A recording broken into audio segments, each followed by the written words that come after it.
बाढ़े पूत पिता के धर्मे, खेती उपजे अपने कर्मे। ओम साई राम मित्रों, आज का ब्लॉग आप सभी हमारे साईं परिवार के लिए विशेष लाभकारी और कल्याणकारी है, क्योंकि आज के ब्लॉग में हम अपने साईं परिवार के लिए बहुत ही विशेष ब्लॉग लेकर के आए हैं। अगर साईं बाबा की पूजा में कुछ कार्य ऐसे किए जाएं जो हम आपको इस वीडियो में आज बताने वाले हैं, तो उसके माध्यम से आपके घर में सकारात्मक ऊर्जा आएगा, शुभ लक्ष्मी पानी की तरह खिंची हुई आएंगी, धन दौलत की कभी कमी नहीं होगी। बहुत सारे ऐसे परिवार हैं जो आपको ये कहते मिलेंगे कि हमारे घर में दुर्भाग्य चल रहा है, हमारे घर में लोग बीमार चल रहे हैं, हमारा पैसा जो आता भी है तो बचता नहीं है, परिवार में लोगों को सफलताएं मिलते मिलते रह जा रही हैं, बिजनेस में घाटा चल रहा है और बच्चे बेरोजगार बैठे हैं। ऐसा कहते आपको समाज में बहुत सारे लोग मिलेंगे। मैं कहता हूं कि दुआ और आपकी मेहनत दोनों होनी चाहिए। जब आप मेहनत 99% करते हो और 1% प्रभु परमात्मा की कृपा उस पर बन जाती है, तो वह मेहनत आपकी चमक जाती है, वह 100% हो जाती है और आपको सफलता हर क्षेत्र में मिलने लगती है। उसके लिए छोटे छोटे पॉजिटिव पॉइंट्स आपको पकड़ने हैं। वो पॉजिटिव पॉइंट्स ही आज हम लेकर के आए हैं। आपको करना क्या है, देखिए, पहला नंबर, हमारे इस धरा पर हम सभी जो मानव रूप है, ये क्या है, 5 तत्वों से बना हुआ है।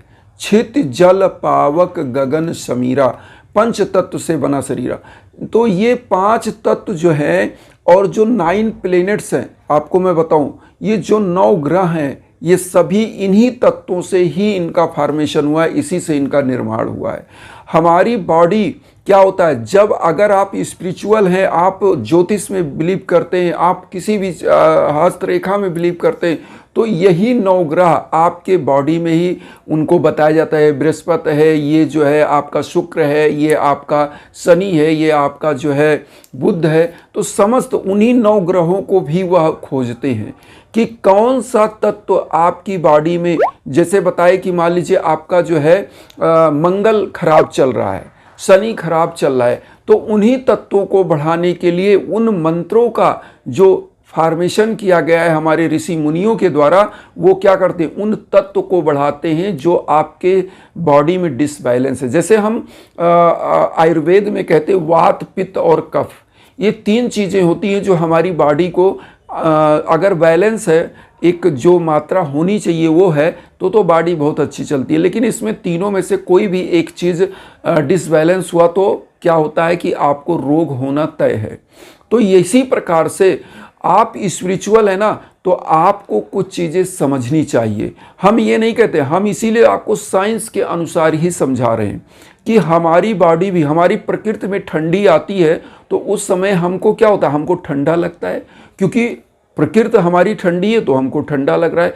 प्रकृति अगर गर्म है तो हमको गर्म लगेगा, क्योंकि वो तत्व, वो एलिमेंट जो हमारे इनवर्स में है, जिस तरह से भाव वो कर रहे हैं उसी तरह से भाव, चूंकि उन्हीं एलिमेंट से ये शरीर बना है, तो वही भाव ये भी प्रदर्शित करेगा। आप इसी धरा के, इसी नेचर के एक ऐसे पुष्प हैं जो खिल रहे हैं, और अगर उसके खिलने में कोई भी चीज़, जैसे हम कीटनाशक चीज़ें डालते हैं कि हमारा फसल ना खराब हो, तो उसी प्रकार से हमको आध्यात्मिक उर्वरा शक्ति इसमें डालनी है कि हमारा जीवन संचार सही से हो। यही चीज़ मैं आज आपको समझाना चाहता हूँ। देखिए, जब भी घर में क्या है, वातावरण बहुत ही अच्छा बनाना है। कैसे बनाना है, देखिए, अगर आप ऐसे फ्री में बैठे रहते हैं तो होता क्या है कि आपके घर परिवार में, चूंकि खाली दिमाग शैतान का घर, आप कभी उसके प्रति आपको नफरत हो रही, कभी उसका आपके प्रति नफरत, तो इससे अच्छा खाली नहीं बैठना है। आप घर आइए, कहीं से आइए, हाथ पैर धुलिए, सभी परिवार कोशिश करिए कि सुमति के साथ एक साथ भोजन करिए। पहला पॉइंट ये आप समझिए, पूजा की चीज़ें मैं आपको बता रहा हूँ, बस वो 5 मिनट लगेगा बताने के लिए, लेकिन जो चीज़ मैं बता रहा हूँ, पॉजिटिव एनर्जी के केंद्र बिंदु क्या हैं। आप कहीं से आइए, सभी लोग साथ बैठ के चाय पीजिए, आप लोग आपस में विचारों को शेयर करिए, दिन भर आपने क्या किया। हाँ, ये जरूर है कि अपना अपना टेंशन सभी लोग अपने अनुसार टैकल करिए, टेंशन को बाहर छोड़ के आइए। परिवार में उन टेंशन को मत लाइए, नकारात्मक ऊर्जाएं बाहर से नहीं लाना है, जो सकारात्मक ऊर्जा आप घर में ला सकें वो लाइए। साथ में बैठिए, साथ में चाय पीजिए, साथ में खाना खाइए, क्योंकि रामायण में भी लिखा है जहाँ सुमति तहाँ संपत्ति नाना, जहाँ कुमति तहाँ विपत्ति निधाना। एक साथ बैठते हैं तो आपको क्या होता है, विचार में एकता आती है। और जब आप दूर दूर रहते हैं तो होता क्या है, विचारों में मतैक नहीं हो पाता और विचारों में भिन्नता आती है, और होता क्या है, लड़ाई झगड़ा कलह का रूप बनता है और समस्त प्रकार की रोग व्याधि बाधियाँ आती हैं आपके घर में, समस्त प्रकार के रोग। और पैसा कहाँ जाता है, रोग व्याधि में ही जाता है, लड़ाई झगड़े में जाता है। यही इसीलिए पैसा रुकता नहीं है। धन लक्ष्मी जहाँ कलह का वातावरण होता है, जहाँ जो है परिवार में एकता नहीं होती, वहाँ धन लक्ष्मी कभी रुकती नहीं है। तो चीज़ों को समझना है, एक साथ बैठिए, पूजा का माहौल जरूर बनाइए। मैं बार बार कहता हूँ कि एक अगरबत्ती जलाइए। आप ये भी हम नहीं कहते आप 10 घंटा पूजा करिए, आप कम से कम 5 मिनट जो मेडिटेशन का रूप हो, 5 मिनट इतना हाईली कंसंट्रेट हो जाइए कि आपको उस परमात्मा में, जिसमें आप अपना, देखिए ध्यान का मतलब क्या होता है, इस ध्यान का मतलब तो योग का मतलब इस प्राण शक्ति से उस परमात्मा से जुड़ जाना। जैसे आपके पास मोबाइल होती है, उसमें कौन सा तार लगा दिख नहीं रहा है, लेकिन वो ट्रांसपांडर के थ्रू जो फ्रीक्वेंसी उसमें है, कोई कॉल किया उस नंबर पे और वहाँ कॉल आपके मोबाइल पे बजने लगा, डिस्प्ले होने लगा कि ये नंबर से कॉल आ रहा है। उसी प्रकार से जब आप परमात्मा के साथ कनेक्ट हो जाते हैं तो पॉजिटिव ऊर्जा अपने आप रिसीव होने लगती है आपकी बॉडी में। वरना क्या होता है कि जब आप फालतू में बैठे होते हो, फ्री में बैठे होते हो, कोई काम नहीं होता, तो दिमाग शैतान का घर बन जाता है। समस्त नकारात्मक ऊर्जा आपके ऊपर हावी होती, उल्टा सीधा आप सोचते हो, इधर उधर का सोचते हो, टेंशन में रहते हो। तो ये चीज़ें नहीं सोचा। तो पूजा आपको, और देखिए कलयुग में लिखा भी है कि नैनो सेकंड भी अगर आप कंसंट्रेट हो जाते हैं तो परमात्मा आपको मिल जाएंगे। एक युग ऐसा था कि आपने पढ़ा भी होगा, सुना होगा, ऋषि मुनि 5000 वर्ष तक तपस्या करते थे तब ईश्वर मिलते थे। और इस कलयुग में आप नैनो सेकंड भी अगर हाईली कंसंट्रेट हो जाएं, परमात्मा की तरफ लग जाएं, तो निश्चित रूप से वह आपको प्राप्त हो जाता है और आप अपनी जीवा से जो चीज़ बोलेंगे वह सत्य निकलेगा। लेकिन वह आपका मन क्रम वचन से, सच्ची श्रद्धा और सबूरी से परमात्मा के प्रति केवल 5 मिनट लगना है। और ये कैसे 5 मिनट आप लगेंगे, योगा अभ्यास से, मतलब डेली की आपका रूटीन, डेली का आप जब डेली का डेली आप अभ्यस्त हो जाते हैं, अभ्यासिक हो जाते हैं, तो आप अपने परमात्मा से जब चाहें तब आप एकाकार कर सकते हैं, साक्षात्कार कर सकते हैं। लेकिन उसके लिए आपको प्रतिबद्ध होना है कि मुझे 5 मिनट परमात्मा के सम्मुख खड़ा होना है, हाथ जोड़ के। और एक चीज़ बता दें, चूँकि हमारे यहाँ हम जो मूर्ति की पूजा करते हैं साकार से निराकार की तरफ बढ़ने के लिए करते हैं। मूर्ति में ईश्वर नहीं है, ईश्वर आपके अंदर है। जो मन है, मन का मंदिर है, उसी के अंदर ईश्वर है।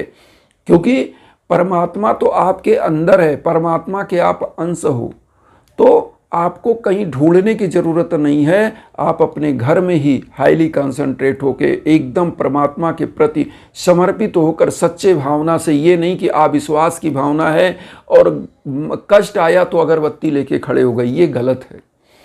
अब यहाँ पर चीज़ें मैं जो आपको समझाना चाह रहा हूँ, सकारात्मक ऊर्जा कैसे लाया जाए।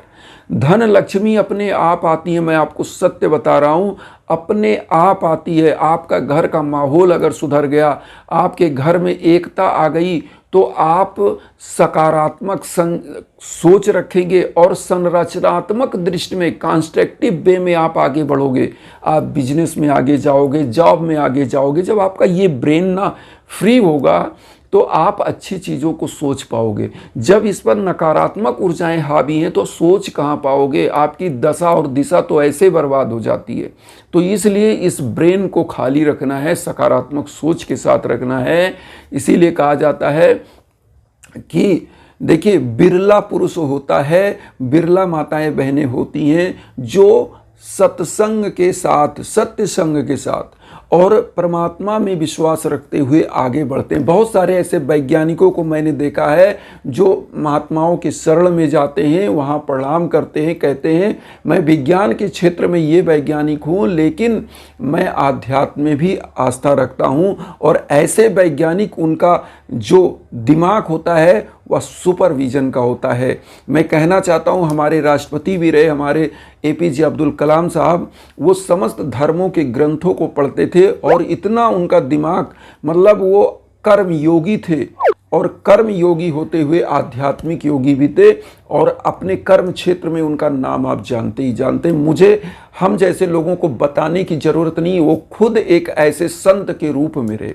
तो कहने का मतलब है कि आपको स्पिरिचुअल भी होना है अपने कर्म के साथ साथ, और सकारात्मक ऊर्जा को अपनी तरफ आकर्षित करना है।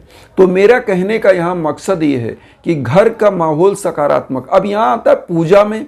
देखिए, पूजा में सकारात्मकता आप कैसे लाएंगे? घर में सबसे बड़ी चीज़ होती है, जब भी आप पूजा करें, सुबह के टाइम, शाम के टाइम, घर में जो धुआं होता है अगरबत्ती का, धूप बत्ती का, ये लकड़ी का धुआं नहीं है कि जो आपको नुकसान करे। इसमें जो तत्व मिलाए जाते हैं, जो हवन में समिधा आप डालते हो, घी, जौ चीज़ें, ये ऐसी चीज़ होती है, ये सकारात्मक ऊर्जा को लाती है। इसमें गुग्गुर होता है, कपूर होता है, इसमें बहुत सारी चीज़ें ऐसे पड़ी होती हैं। और उसमें जो है लकड़ियाँ ऐसी होती हैं जो पीस के पड़ी होती हैं कि उनका जब जलता है, जैसे मैं बताऊं कि जो हवन होता है, अगर इसमें वैदिक हवन शुद्ध रूप से जो जड़ी बूटियां हैं, लाल चंदन, सफ़ेद चंदन, तगर, अगर, नागर, मोथा, केसर, कस्तूरी, चंदन, ये सब मिलाकर के जब होता है, तो जब ये प्रज्वलित होता है तो एक बहुत ज़बरदस्त ऊर्जा का निर्माण करता है और नकारात्मक ऊर्जाओं को भगाता है। तो इसीलिए धूप बत्ती जलाई जाती है। धूप बत्ती में यह समस्त चीज़ें मिलाई हुई होती हैं थोड़े थोड़े। तो वो जब जलता है, उसको पूरे बाबा का आरती करिए। और जिस घर में पूजा जब होती है, सकारात्मक ऊर्जा के लिए मंत्रों का जप होता है, ऐसे जगह पर जब इस मंत्रों का उच्चारण होता है तो घर की समस्त नकारात्मक ऊर्जा भाग जाती है। तो आप क्या करिए, पूजा में 1 लोटा जल जरूर रखिए, लोटे का जल भरा हुआ होना चाहिए। और उसके बाद एक दीप जलाइए, दीप से आरती करिए, धूप बत्ती जलाइए, घी का दीप जरूर जलाइए। घी का दीप क्या सकारात्मक ऊर्जाओं को आकर्षित करने में ज़्यादा महत्वपूर्ण होता है, धन लक्ष्मी को खींचता है। और पूरे घर में ये, जैसे बाबा का साईं चालीसा, साईं आरती, साईं बावनी, 11 वचन, समस्त चीज़ें आप करिए। समस्त देवताओं की पूजा आप करिए, जिनका भी आप करना चाहते हैं। हमारे साईं कहते हैं सबका मालिक एक। चाहे आप किसी की पूजा करिए, लेकिन सबका मालिक एक है। परमपिता परमेश्वर केवल एक है। वो समस्त लोगों को बनाया, जाति पाति तो हम लोग यहाँ आके बना दिया। उन्होंने केवल मानव बनाया है, केवल मानव, ना कि यहाँ पर कोई भावनाएं पैदा किया, आप यहाँ के हो, आप ऐसे हो, ये हो, ये सब कुछ नहीं। ये सब हम लोग तुच्छ प्राणी लोगों ने यहाँ बनाया है। यहाँ कोई चीज़ ऐसी नहीं है, सब समान हैं सभी। कोई गरीब अमीर हो के नहीं पैदा होता, सब यहीं पैदा होते हैं। इसलिए मेरा कहने का मतलब कि जब आप पूजा पाठ करते हैं तो पूरे घर में इसका धुआं दिखाइए, लोटे का जल पूरे घर में छिड़किए और सकारात्मक ऊर्जा आपके घर में आएगी। और साईं एक ऐसे सद्गुरु हैं जिनकी पूजा जहाँ होती है वहाँ पर उनकी ऊर्जा आपको फील होती है, महसूस होती है। जब आप आवश्यकता आपको होती है तो बाबा स्वयं साक्षात वहाँ होते हैं। बस ये है कि सच्ची श्रद्धा से आप उनको याद करते हैं। तो आपको क्या करना है, शाम को अगर पूजा करते हैं, अगर क्या शाम को पूजा करनी ही करनी है, आपको एक दीप घर के मुख्य दरवाजे पर एग्जिट पॉइंट से राइट हैंड साइड में दीपक जरूर जलाइए और घर में एक दीप जला के रखिए। इससे क्या होती है, सकारात्मक ऊर्जाएं आती है। पूजा एक ऐसी चीज़ है कि समस्त प्रकार की सकारात्मक ऊर्जाओं को खींचती है। केवल 5 मिनट की पूजा। लेकिन जिस घर में पूजा होता ही नहीं, ऐसे घरों में भूतों का डेरा निवास करता है। मतलब समस्त प्रकार की नकारात्मक ऊर्जाएं, निगेटिविटी निवास करती हैं। तो ये आप समझिए, पूजा का मतलब होता है घर की सकारात्मक ऊर्जा को बनाना, आपके अंदर सकारात्मक ऊर्जा को लाना। और पूजा क्या करती है, दया भावना आपके अंदर पैदा करती है। तो जब पूजा जहाँ होती है वो उसके घर के परिवार के लोग दयालु होते हैं ऐसे लोगों को। इसीलिए हमारे यहाँ आप देखिए पूजा में क्या, दशांश का दान, जो आप कमाते हो उसका 10 अंश का दान करते हो, 10वां अंश का दान। तो दशांश का दान होने से जो आपका 9वां अंश बचा, 9 अंश आपके पास जो बचा, तो होता क्या है, वो 9 अंश आपके 9 अरब के बराबर। जैसे 100 रुपये आपने कमाया, 10 रुपये दान किया, 90 रुपये आपके पास, वो 90 अरब 90 खरब के बराबर है। और बाबा कहते हैं कोई 1 रुपये किसी गरीब को खिलाता है तो मैं उसको 1000 रुपये, 1000 करोड़ के बराबर का जो है सहयोग करता हूँ। तो यही चीज़ है कि आप हम साईं सच्चरित्र का समय समय पर पाठ करें और सच्ची श्रद्धा सबरी के साथ साईं चालीसा, साईं बावनी, 11 वचन इसको अपने जीवन में धारण कर लेना है। ये सकारात्मक ऊर्जा के कुछ पॉइंट हैं जो करना है। ये घरों में अगर करते हैं तो इस कलयुग के भवसागर को पार किया जा सकता है। इसी के साथ मैं आप सभी लोगों से यही कहूँगा कि वसुधैव कुटुंबकम की जो भावना हम लेकर चल रहे हैं उसमें आप सभी लोग चैनल को सब्सक्राइब करके जुड़िए और उन बंधु बांधवों को वीडियो जरूर शेयर करिए जो किन्हीं कारणों से कष्ट में, दुख में। इसी भावना के साथ ओम साई राम।